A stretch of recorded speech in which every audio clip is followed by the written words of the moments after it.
ആഹാരം വേണ്ടെന്നോ? രാത്രിയിൽ ഒന്നും കഴിക്കാതെ നടന്ന എങ്ങനെയാ? എനിക്ക് വേണ്ട, എനിക്ക് വിശക്കുന്നില്ല.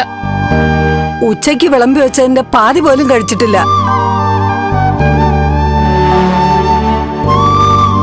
മോളെ, എന്താ പറ്റിയേ? എന്തെങ്കിലും അസുഖമാണോ? പനി എന്തെങ്കിലും ഉണ്ടോ? ചൂടുണ്ടോ? ഏയ്, ചൂടൊന്നുമില്ലല്ലോ. പിന്നെ എന്താ പറ്റിയേ? എനിക്ക് ദേവിക ചേച്ചിയെ കാണണം. എന്റെ എസ്തപ്പാനെ, ഇന്നലെ മുതൽ ഇടയ്ക്കിടയ്ക്ക് ഇത് തന്നെ പറച്ചില്. ഞാൻ സമാധാനിപ്പിച്ചതാ. ഒരു ദിവസം ആ കൊച്ചിനെ ഭർത്താവിനെ നമുക്ക് ഇങ്ങോട്ട് വിളിക്കാമെന്ന്. പക്ഷെ നിർബന്ധം കുറയ്ക്കുന്നില്ല. മോളെ, അവരെ കാണാത്ത വിഷമത്തിലാണോ നീ ആഹാരം കഴിക്കാത്ത? അവരൊക്കെ വലിയ വലിയ ആൾക്കാരാ. ഓരോ തിരക്കുകളൊക്കെ ആയി കാണും. ഇനിയിപ്പോ ഇങ്ങോട്ട് വരാനോ നമ്മളെ കാണാനോ ഒന്നും അവർക്ക് സമയം കിട്ടില്ല. എനിക്ക് ദേവികേച്ചിയെ കാണണം. നിമി മോളെ, അവര് നമ്മുടെ ബന്ധുക്കളല്ല. നേരത്തെ കുട്ടിയുള്ള പരിചയവുമില്ല. പെട്ടെന്ന് ഒരു ദിവസം വന്നു, അതുപോലെ തന്നെ അങ്ങ് തിരിച്ചും പോയി. അത്ര തന്നെ. അവരെ മനസ്സിലിട്ട് നടക്കണ്ട. അവര് പോയി. അവരിപ്പോ എവിടെയാണെന്നോ അവർക്ക് എന്ത് പറ്റിയെന്നോ ഒന്നും അറിയാൻ കഴിയില്ലേ നമുക്ക്? അതൊക്കെ എന്തിനാ നമ്മൾ അറിയുന്നേ? അവര് നമ്മുടെ ആരുമല്ലല്ലോ. ആരും അല്ലെന്നോ? അതെന്റെ ചേച്ചിയാ, സ്വന്തം ചേച്ചിയാ.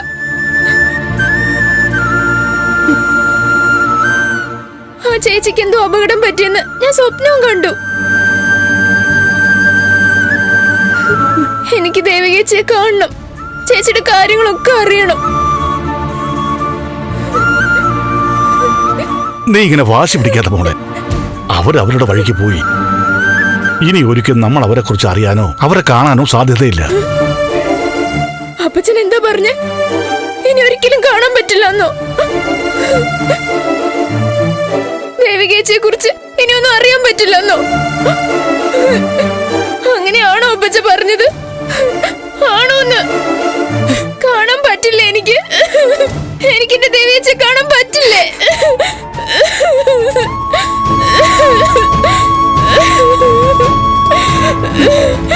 ദേവികേച്ചിയെ കാണാൻ പറ്റിയില്ലെങ്കിൽ എന്നെ ഇനി ആരും കാണൂല.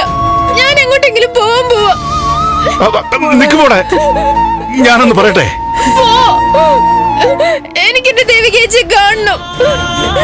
എനിക്ക് ദേവികേച്ചിയുടെ കാര്യങ്ങൾ അറിയണം. ചേച്ചിക്ക് എന്തെങ്കിലും അപകടം പറ്റിയോ? ചേച്ചി ഇപ്പൊ എവിടെയാ? എല്ലാം അറിയണം. എനിക്ക് ചേച്ചിയായിട്ട് സംസാരിക്കണം. അപ്പൊ എനിക്ക് ദേവികേച്ചിയെ കാണണം.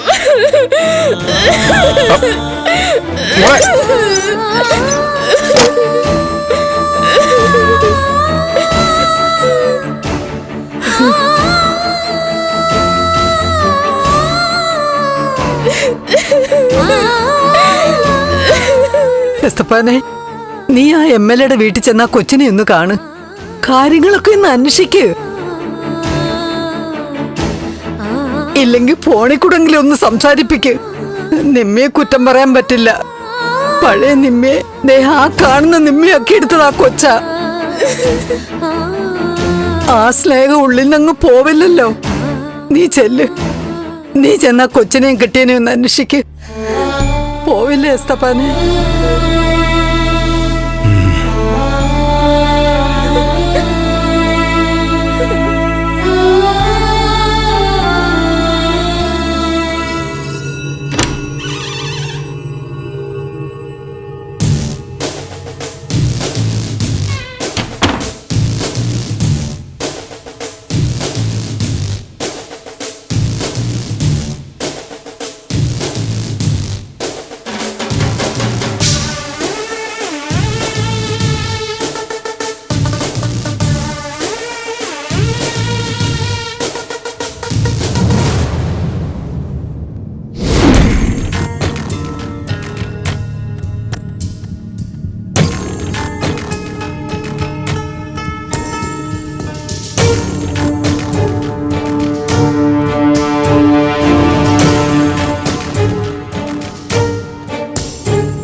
അമ്മ.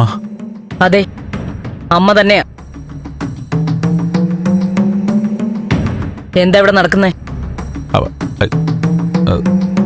അത് അതമ്മേ. എന്താടാ? വല്ല ഉറങ്ങാൻ കിടക്കായിരുന്നു, പക്ഷെ പെട്ടെന്ന് വീണ്ടും വിശന്നു.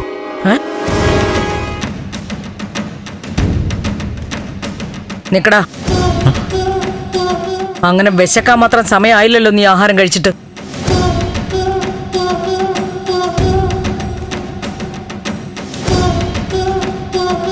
ഇതാർക്കടാ ചോറ്? ഇതല്ലേ ഞാനും ചോദിച്ചുകൊണ്ടിരിക്കുന്നത്. വീണ്ടും വിശപ്പ് വന്നു. ഞാൻ നോക്കിയപ്പോ ഒരാള് ഒളിച്ചും ബാത്തും നടന്നു വരിക. കള്ളനാണെന്ന് ആദ്യം കരുതിയത്.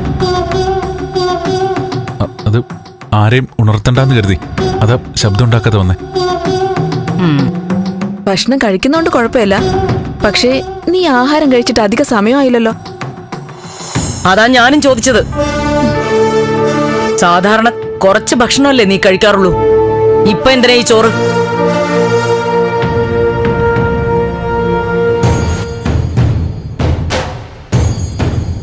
നിങ്ങൾ പറയുന്നത് ശരി തന്നെയാ, പക്ഷെ ഇതിപ്പോ ദേവിക്ക് വേണ്ടിയാ.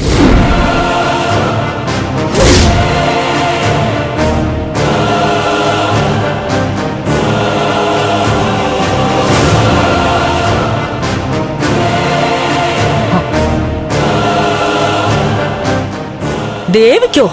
എന്താണ് നീ പറഞ്ഞേ? ദേവി എവിടെയോ അകന്ന് നിൽക്കല്ലേ. നിങ്ങൾക്ക് ചിലപ്പോ എന്റെ അവസ്ഥ മനസ്സിലാവില്ല.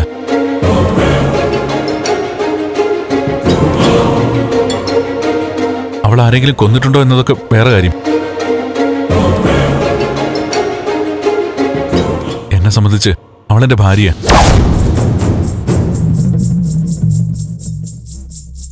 ഞാൻ താലികെട്ടിയ പെണ്ണ്. അവൾ എവിടെയാ? ജീവനോട് തന്നെ ഉണ്ടോ? അഥവാ ഉണ്ടെങ്കിൽ തന്നെ ആഹാരം കഴിക്കുന്നുണ്ടോ? എന്തൊക്കെയുള്ള ആദ്യം എനിക്ക്.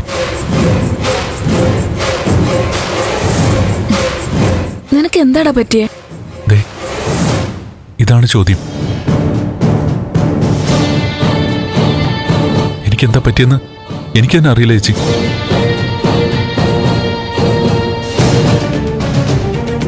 ഞാൻ ആഹാരം മുറി കൊണ്ടുപോകുന്നത് എന്തിനാന്ന് വെച്ചാ അവിടെ ചെന്നിരുന്ന് ദേവി ഞാനും കഴിക്കുന്നതായി സങ്കല്പിച്ച് ആഹാരം കഴിക്കാനാ. ഞാൻ അവൾക്ക് ആഹാരം കൊടുക്കുന്നതായി കരുതി ഞാൻ കഴിക്കും.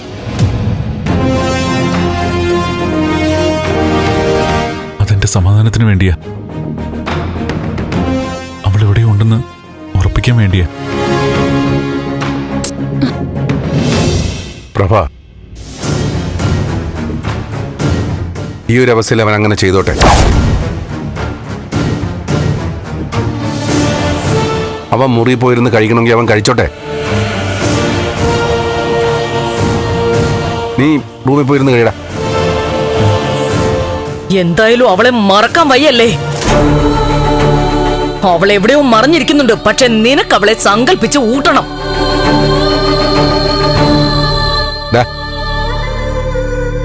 നീ റൂമിലേക്ക് ചെല്ലേ.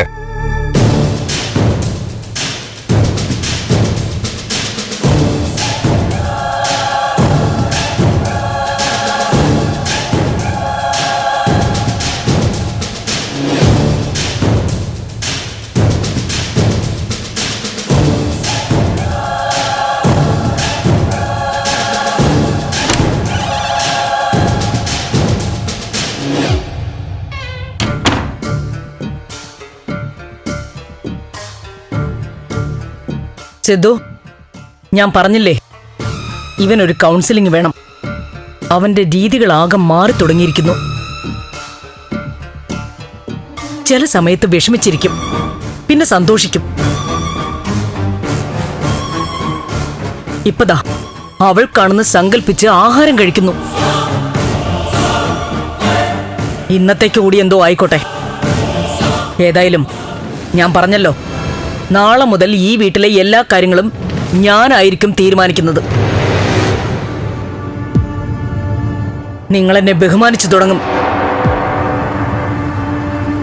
എന്നെ ആശ്രയിച്ചു തുടങ്ങും. നാളെ കഴിഞ്ഞോട്ടെ, എന്റെ വില നിങ്ങൾ മനസ്സിലാക്കും.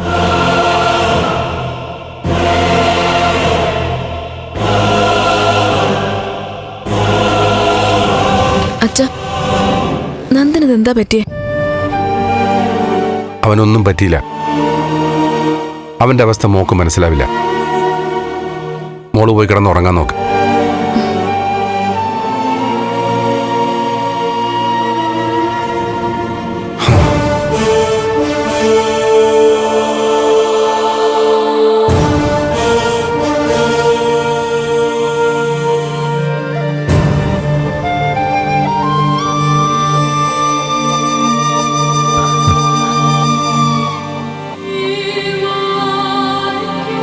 എന്തേ വാരി തരണോ?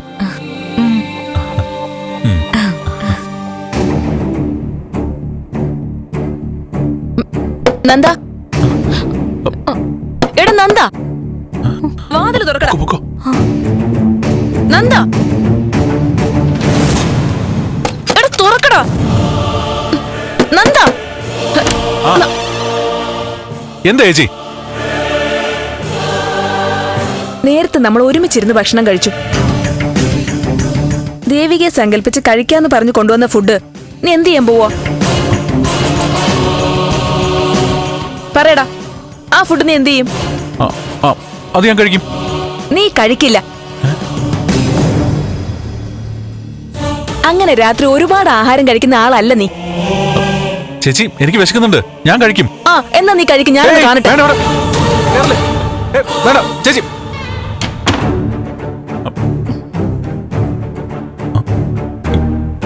എന്നാ ഞാൻ ഒരു സത്യം പറയട്ടെ.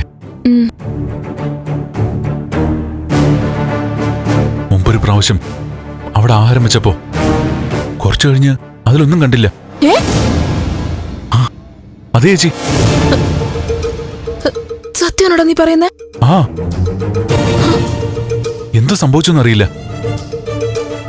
ചേച്ചി എന്ന് കണ്ടു എന്ന് പറഞ്ഞ ആ രൂപം, അത് വന്നിട്ടായിരിക്കും ഭക്ഷണം കഴിച്ചത്.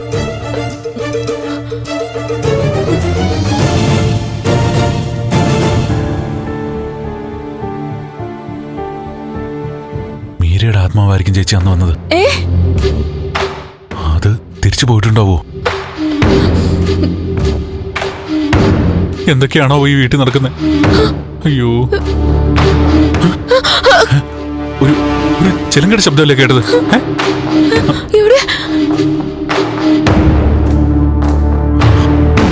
അവിടെ ഇത് ഞാൻ മാത്രം കേട്ടോളൂ. ചേച്ചി കേട്ടില്ലേ? നീ കേറിക്കേ, റൂമിൽ കേറിക്കേ. അല്ല ചേച്ചി, ഇവിടെ തന്നെ ഉണ്ട്. അമ്മേ, അമ്മേ, അമ്മേ. അയ്യോ, രക്ഷപ്പെട്ടു. നോ ഡൗട്ട്, അന്ന് മുരളിയെ പിടികൂടിയ രാമപുരത്തെ വീട് തന്നെ ആയിരിക്കണം നന്ദന്റെയും ദേവികയുടെയും ഒളിത്താവളം.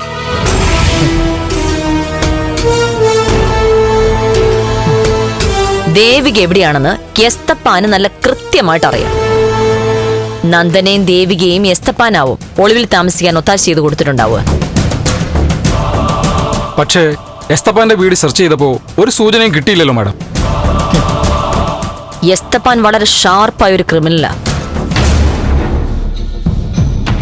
പോലീസ് അന്വേഷണം ഉണ്ടാകുമെന്ന് നേരത്തെ സൂചന കിട്ടിയിട്ടുണ്ടാവും.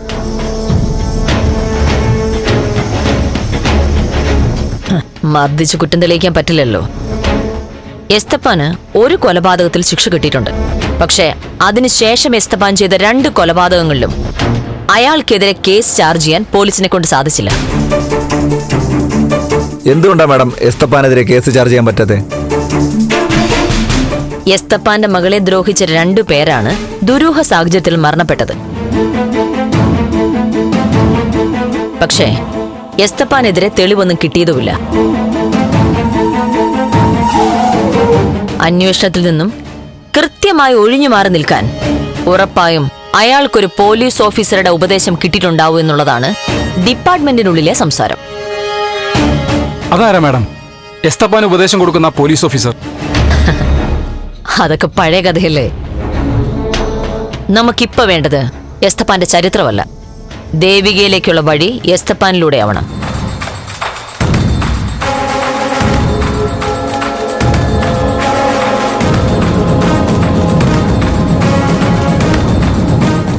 നമ്മൾ ഇനി ഫോക്കസ് ചെയ്യേണ്ടത് എസ്തപ്പാനിലേക്കാണ്. ഒട്ടും വൈകാതെ എസ്തപ്പാനെ പൊക്കിയേ പറ്റൂ.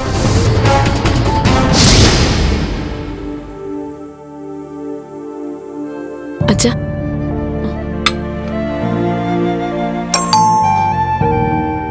ആരാ നോക്കൂ മോളെ.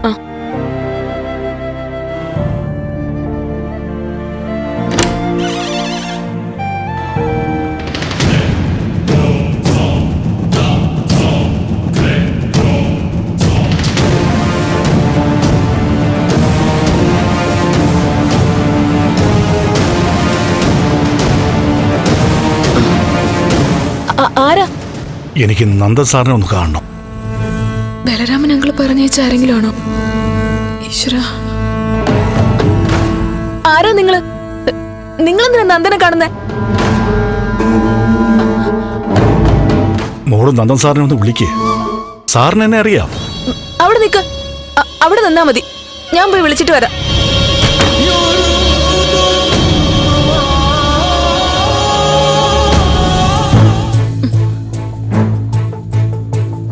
അച്ഛാ, നന്ദനെ കാണാൻ കാട്ടാളനെ പോലെ ഒരാള് വന്നിരിക്കുന്നു. ഇനി എന്റെ തോന്നലാണോന്നറിയില്ല, കണ്ടിട്ടൊരു ഗുണ്ടയെ പോലെ ഉണ്ട്. ബലരാമൻ അങ്കിള് ആരെങ്കിലും അയച്ചതാണോന്ന് എന്റെ പേടി.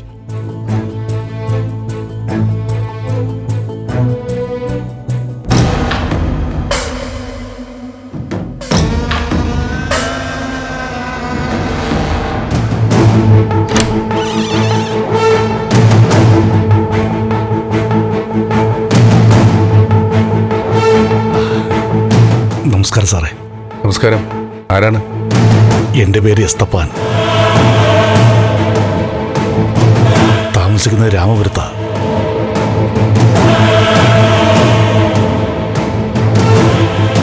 നന്ദനെ വിളിക്ക്. അല്ലച്ച, ഇയാള് പോയി വിളിക്ക്.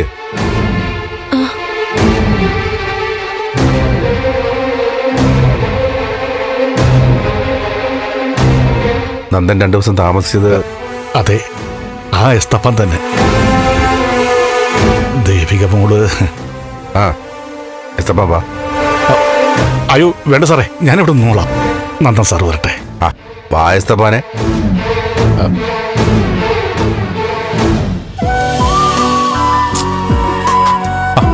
മതി ഫോണിൽ കളിച്ചത്. പിന്നെ ഞാൻ എന്താ വേണ്ടത്? എന്നോട് എന്തെങ്കിലും സംസാരിക്കേ? ഓഹ്, എന്റെ ദേവിയുടെ ഒരു കാര്യം.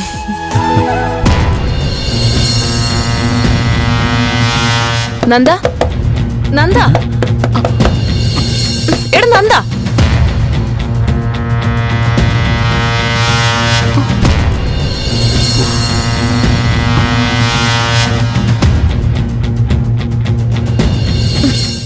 എടാ നന്ദ, എടാ വാതിൽ തുറക്കാൻ.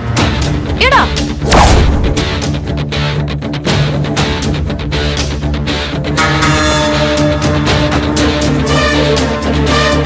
നന്ദ, നന്ദ ഒന്ന് വാതിൽ തുറക്ക്. എടാ നന്ദ. ആരാ അയാള്? ഏത്? ആര്? കണ്ടിട്ടൊരു ഗുണ്ടയെ പോലെ തോന്നുവാ. അയാളോട് നിനക്കെന്താ ബന്ധം? ആരുടെ കാര്യം ചേച്ചി പറയുന്നേ? അത് എസ്തപ്പാനെന്നോ അങ്ങനെന്തോ പേരാ പറഞ്ഞേ. ഫ്ലവേഴ്സ് ഒരുക്കുന്ന കാഴ്ച വസന്തം യൂട്യൂബിൽ പ്രേക്ഷകർക്ക് ലൈവായി കാണാം. ഫ്ലവേഴ്സ് കോമഡിയിൽ ജോയിൻ ചെയ്യൂ, ആസ്വദിക്കൂ.